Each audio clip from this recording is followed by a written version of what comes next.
ಸಂಬಂಧಪಟ್ಟಂತೆ ಜನ ಮಾತನಾಡಿದ್ದಾರೆ. ಕೆಲವೆಡೆ ಮನೆಗೆ ಭೇಟಿಯನ್ನ ಅಧಿಕಾರಿಗಳು ಕೊಟ್ಟಿದ್ರು ಅಂತ ಹೇಳ್ತಾ ಇದ್ದಾರೆ. ಕೋಲಾರ ಜನರಿಂದ ಪರ ವಿರೋಧದ ಮಾತುಗಳು, ಜಾತಿ ಗಣತಿಯ ವಿಚಾರ ಕೇಳಿ ಬರ್ತಾ ಇದೆ. ಸಮೀಕ್ಷೆಯನ್ನ ಮಾಡಿದ್ದಾರೆ ಅಂಥೇಳಿ ಕೆಲ ಜನರು ಹೇಳ್ತಾ ಇದ್ರೆ, ಇನ್ನೂ ಕೆಲವರು ಜಾತಿ ಗಣತಿ ಮಾಡಿಲ್ಲ ಅನ್ನುವಂತಹ ವಿಚಾರಗಳನ್ನು ತಿಳಿಸ್ತಾ ಇದ್ದಾರೆ. ಹಾಗಾದ್ರೆ ಕೋಲಾರದಲ್ಲಿ ಪಬ್ಲಿಕ್ ಟಿವಿ ರಿಯಾಲಿಟಿ ಚೆಕ್ ನಡೆಸಿದಂತಹ ಸಂದರ್ಭದಲ್ಲಿ ಜನ ಹೇಳಿದ್ದೇನು, ಬನ್ನಿ ನೋಡ್ಕೊಂಡು ಬರೋಣ. ನಿಮ್ಮ ಮನೆಗೆ ಬಂದಿದ್ರಾ? ನಿಮ್ಮ ಜಾತಿಯನ್ನು ಪರಿಶೀಲನೆ ಮಾಡಿದ್ರಾ? ಖಂಡಿತವಾಗಿ ಬಂದು ಯಾರೂ ಮಾಡಿಲ್ಲ, ಯಾರೂ ಬಂದೂ ಇಲ್ಲ.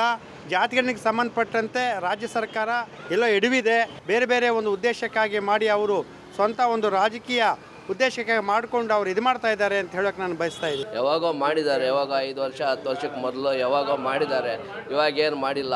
ಇರೋ ಜಾತಿನ ಒಡೆದು ಬೇರೆ ಬೇರೆ ಪಂಗಡಗಳು ಮಾಡಿದ್ರೆ ಒಂದು ಜಾತಿ ಅಂದಮೇಲೆ ಎಲ್ಲ ಒಂದೇ ವರ್ಗೀಕರಣ ಮಾಡಿದ್ದಾರೆ. ಎಲ್ಲ ಸಮುದಾಯನ ಒಗ್ಗೂಡಿಸಿ ಮಾಡಿದರೆ ಅದು ಜಾತಿ ಗಣತಿ.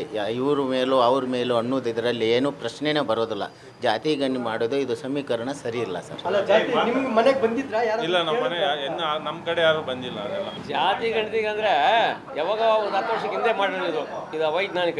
ಇದು ಮಾಡೋದು ಸರಿ ಇಲ್ಲ, ಅವೈಜ್ಞಾನಿಕವಾದ ಕೆಲಸ ಇದು. ನಿಮ್ಮನ್ನ ಯಾರಾದರೂ ಮನೆಗೆ ಬಂದು ಜಾತಿ ಗಣತಿ ಮಾಡಿದ್ರಾ? ಅವ್ನು ಅವನ ಸರ್ಕಾರ ಜಾತಿನೂ ಮಾಡಿಲ್ಲ, ಗಣತಿನೂ ಮಾಡಿಲ್ಲ, ಮನೆ ಹತ್ರಕ್ಕೆ ಬಂದಿಲ್ಲ. ಸಿಲ್ಕ ಒಂದು ಒಬ್ಳೆಲ್ಲ 14-15 ಸಾವಿರ, ಇವರು ಸ್ಟೇಟ್ ಎಲ್ಲ 13,000 ಅಂತ ಹೇಳ್ತಾರೆ. ಇದೊಂದು ಅಯೋಗ್ಯರ ಕೆಲಸ. ಇನ್ನೊಂದು ಸಾರಿ ಜಾತಿ ಗಣತಿ ಆಗಬೇಕು. ಜಾತಿ ಗಣತಿ ಸ್ಪಷ್ಟವಾಗಿ ಮಾಡಿದ್ದಾರೆ, ಮನೆ ಮನೆಗೂ ಬಂದಿದ್ದಾರೆ, ಎಲ್ಲ ಬಂದು ಮಾಡಿ ನಾವೆಲ್ಲ ಮಾಹಿತಿ ಕೊಟ್ಟಿದ್ದೀವಿ. ಕೆಲವರು ಬಂದೇ ಇಲ್ಲ ನಮ್ಮ ಮನೆಗೆ, ಜಾತಿ ಕೇಳೇ ಇಲ್ಲ. ಎಲ್ಲ ನಾವು ಅದನ್ನ ಹೇಳೋಕ್ಕಾಗಲ್ಲ. 1 or 2 ಕೇಸಸ್ ಆಗಿರ್ಬೋದು, ಅದನ್ನು ನಾವು ಹೇಳೋಕ್ಕಾಗಲ್ಲ.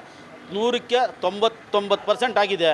ಇನ್ನು 1% ಆಗಿಲ್ಲ ಅಂದರೆ ನಾವೇನು ಮಾಡೋಕ್ಕಾಗುತ್ತೆ? ಹಿಂದೆ ಜಾತಿ ಗಣತಿ ಅಥವಾ ಜನಗಣತಿಗೆ ನಿಮ್ಗೆ ಯಾರಾದರೂ ಬಂದು ಕೇಳಿದ್ರಾ? ಅವಾಗ ಮಾಡಿದ್ರು ಅವಾಗ ಕೇಳಿದ್ರು. ಸಮೀಕ್ಷೆ ಮನೆಗೆ ಬಂದು ಏನಿದೆ, ಎಷ್ಟು ಜನ ಇದ್ದಾರೆ, ಏನು ವಿದ್ಯಾವಂತರು, ಎಷ್ಟು ಜನ ಓದಿದ್ದಾರೆ, ಹೆಣ್ಣೆಷ್ಟು ಗಂಡೆಷ್ಟು, ಮದುವೆ